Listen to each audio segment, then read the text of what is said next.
Hi, I'm Paule Pachter, President and CEO of Long Island Cares and the Harry Chapin Regional Food Bank, and welcome back to another episode of Breaking Bread, our program right here on YouTube where we bring you into the workings of the food bank, but also introduce you to important decision makers here on Long Island.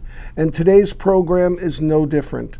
I'm really happy to welcome Dan Lloyd, the President of Minority Millennials. Dan, thanks for coming and breaking bread with us. Absolutely, Paul. I'm grateful to be here. I'm excited. Great to see you. So let's talk. What's Minority Millennials? Why did you get this organization together? And what are you looking to accomplish? Because I was fascinated to read some of the stuff you're sending out. I love it. We're a fairly new organization, I would say. We started in 2017. We didn't actually become a 501c3 until 2018. The initial reason why me and my partner Andrew, AODG, started Minority Millennials was to bridge the gap between policy and culture. So I'm big into music and big into basketball. We run one of the biggest basketball tournaments on Long Island. It's called Boulder Mac Basketball. It's about 60 teams. At the time it was about 30.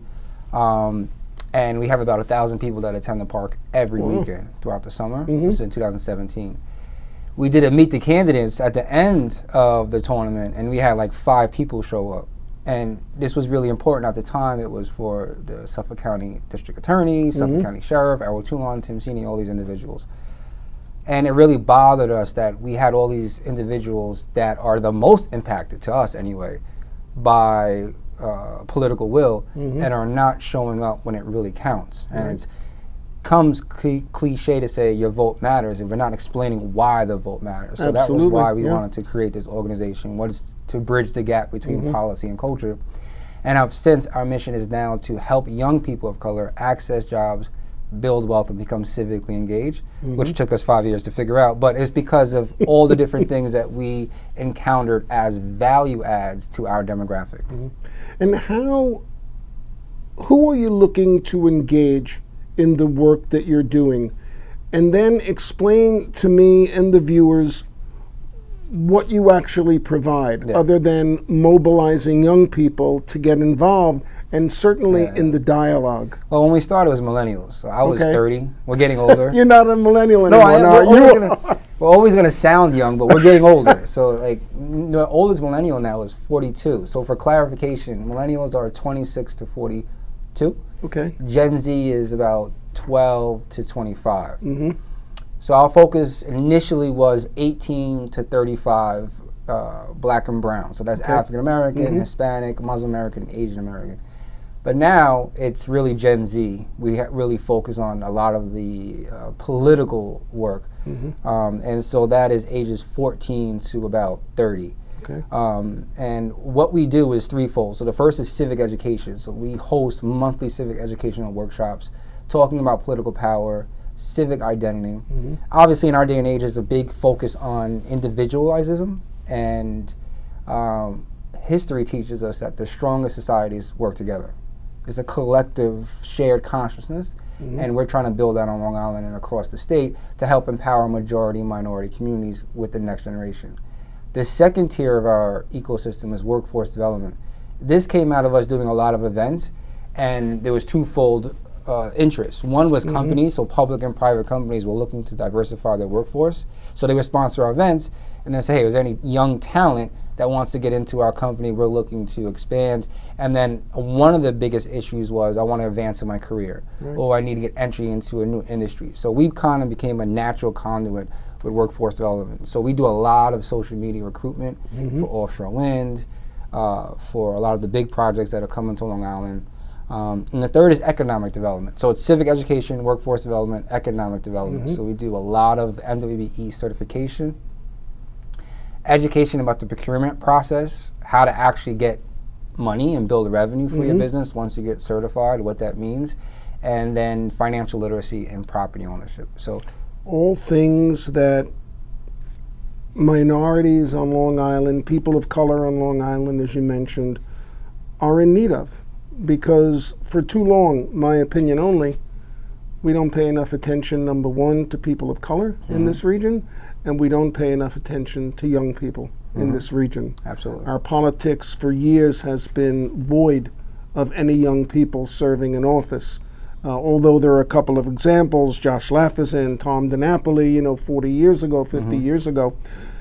Is Minority Millennials a membership organization? How do people find you and get involved? Yeah, we don't charge right now. So the membership is basically filling out like a landing page application, and then you become kind of acclimated to our newsletter, our events, and just the different educational things that we offer. Because I wear a lot of hats on Long Island, I have been blessed to have a lot of information about what's going on. So I do bring that into our membership. And as well as our partners. So again, like with a lot of the industries that are coming to this area, we can provide that insight to young people before the general population even knows, which helps us capture that equity that you just mentioned. So one instance is with this, and it could be potentially different opinions on it, but the Sands project in Nassau County is a $1 billion project, and we're working with them to make sure that young people of color understand what the procurement opportunities are, but also the potential jobs and careers in that industry. So, well, according to Las Vegas Sands, as you know, the jobs that they're proposing to create surrounding the property at the Nassau Hub, including hopefully the casino, they're talking about $70,000 jobs. $70,000 jobs on Long Island for a young couple or a, single person, that's a significant salary. You're able to survive. I'm not saying you can thrive on $70,000 in this region, but you can survive.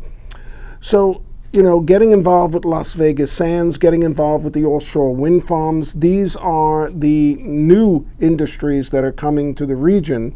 And certainly, in places like the Hauppauge Industrial Park, now the Innovation Park, there's dozens and dozens, hundreds of corporations here, and they're always hiring.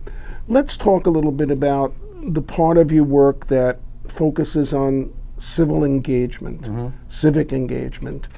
What are you looking at right now? We've got a presidential election coming up in 2024, but before that we have a local election here on Long Island this year in 2023. Are you looking to mobilize, register new voters, get them educated on the issues? Tell me what your plan is. Yeah, I think, to be quite honest with you, we're always focused on the concept of power. People sometimes don't like that word because it could come off as negative or as where you feel like it's somebody taking advantage of another individual. But regardless if you believe it or not, it's happening. And a lot of young voters sometimes say, I don't need to vote, my vote doesn't matter. But then you look at some of the issues, even on the Supreme Court in the past couple of months, that literally came from appointed or elected positions in the past 6 years. So understanding how power works, understanding how on the local level, your ability to use your voice and your vote to shift political will could dramatically change not only your personal life, but your community and your family and everything that you're looking to do both personally and professionally. So when we talk about power, we talk about selfishness, that could be construed, but we think it's a way to really engage a generation to move society forward because a lot of things are changing. And you mentioned the upcoming election, but there's also things like artificial intelligence, technology that are going to really, really change the concept of democracy, the concept of how we elect people, how we get our information. We have so much access to information that actually a lot of young people are confused. They don't really know what to do because there's so many options. So really helping them navigate this concept of civic identity, who you are, what are you good at, what's your purpose? What do you really truly believe in? What are your values and morals? That's something that can at times be lost in the conversation. So really kind of putting all that together to create a truly, truly powerful individual, because we're going to need strong leaders in the next couple of years. Yes, we are. We don't have enough strong leaders, and we don't have enough young, strong leaders. If you look at the composition of our regional legislature or the state legislature, there's not enough young people. How are you finding your message with minority millennials? Is it resonating, and how? Well, that's the thing. It always depends on who you're talking to. So I'm 37. I feel like my message resonates with my counterparts, but I did start to quickly realize when I was talking to 16-year-olds and whatnot, I didn't really always grasp their language. And so I really believe speaking the language of who you're talking to. So now we have a Gen Z coordinator. Oh, wonderful. That is, runs all of our Gen Z work, and she's 17 years old, is a rising senior in Baldwin High School. Excellent. So I'm not trying to transfer my interests, my thought process into a 17-year-old. I'd rather just work with somebody that can do that. And then we talk between ourselves to make sure that we're actually communicating what's the goal and what's our mission, and how to really get young people to get involved. I will say, though, that in the past election, young people did get involved. Yes, they did. So there is a hunger there after the summer of 2020. They saw the power that they had in even kind of shifting public safety and how that was implemented into society. So it's really just continuing to keep the emotion. That's one thing that we're noticing, is that without the emotion attached to the civic engagement, there can be a drop-off. So we're just trying to make sure that we focus on that. You know, there are many examples of young people between the ages of, let's say, 17 and 35, or we'll go up another 2 years just because of you, where young people have become engaged and they have made a difference. When I was 17 years old and going to high school in Brooklyn, the important issue for us in 1970, 1969 was the Vietnam War. So you fast forward 50 years down the pike, young people were behind the March for Our Lives movement. They've been an integral part of women's health, reproductive health, being out there. They are now out on the front lines of issues concerning education, the banning of books, how to teach African American history. I mean, we're living in some strange times right now, much more strange than we were living, 60 years ago. You know, a lot of things are getting out of control in America. And that's why I think it's so important for young people to get involved, to have their voices heard, and to set the agenda. It's, I'm not a young guy, but I do know in my heart of hearts that my generation, in many ways, have failed young people. And in particular, they've failed young people of color because we sit back and we watch things evolve and we don't talk.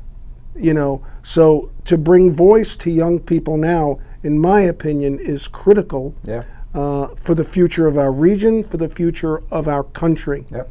So in your meetings, you have a board of directors of the organization.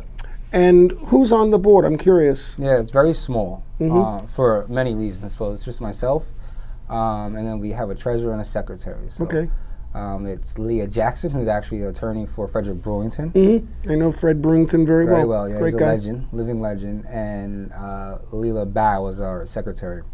Speaking of which, we are going to be expanding our board. So now we're looking for millennial leadership, Gen Z leadership to join our board. But we've kept it small for a reason, because we felt like our ecosystem was very unique. I'll give you an example. When we first started, everyone said just focus on one thing. But we couldn't, because you can't talk about one thing without the other. We do think it's integrated. We have an incredible senior advisory board, though. Dave Colon is a senior advisor. He's running for Suffolk County Executive. Suffolk County Exec, right? Nancy Engelhardt, who is... know her well, too. Exactly. I'm going to forget a couple of names, but Jackie Gordon ran for Congress. He's on our senior advisory board. Patrick Halpin, youngest Suffolk County executive ever, is on our senior advisory board. Derek Peterson, CEO of Solder Technologies. You got all the good people. We got some good people. So, you can't buy wisdom, so to say. So, you really want to make sure that you have the generations that have done this to guide you through circumstances and potential things. So, what would be your plan for 2024 and the congressional races and the presidential race? We sort of have an idea of how those things are going to shape up. We know it's coming down the pike.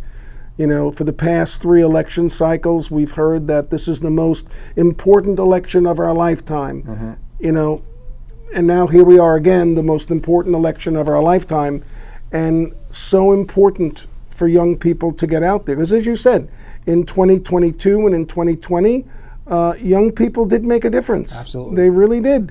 You got guys, what's his name, Maxwell Frost, from Florida who's sitting in Congress right now, 25 years old, and propelled himself to a seat in Congress because of March for Our Lives. Absolutely. And the fact that his governor in the state of Florida was not really taking these guys seriously.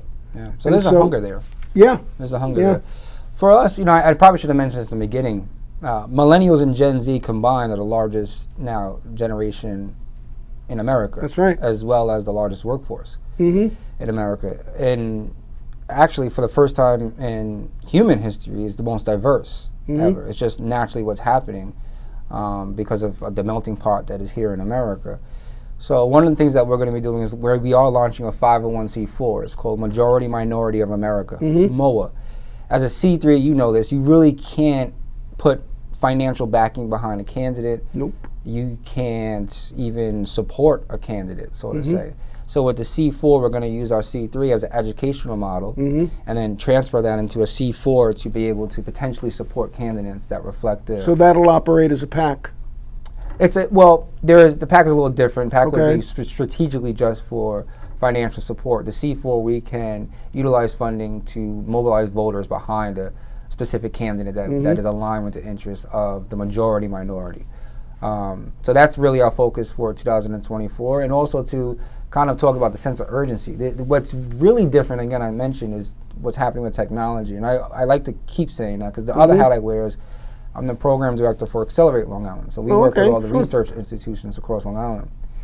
And there is a massive transfer of skills with artificial intelligence. And it's only happening the past few months because of tools like OpenAI. And your generation seems to be the only generation really talking intelligently about AI when people in Congress are sitting and trying to wonder what it is. Exactly.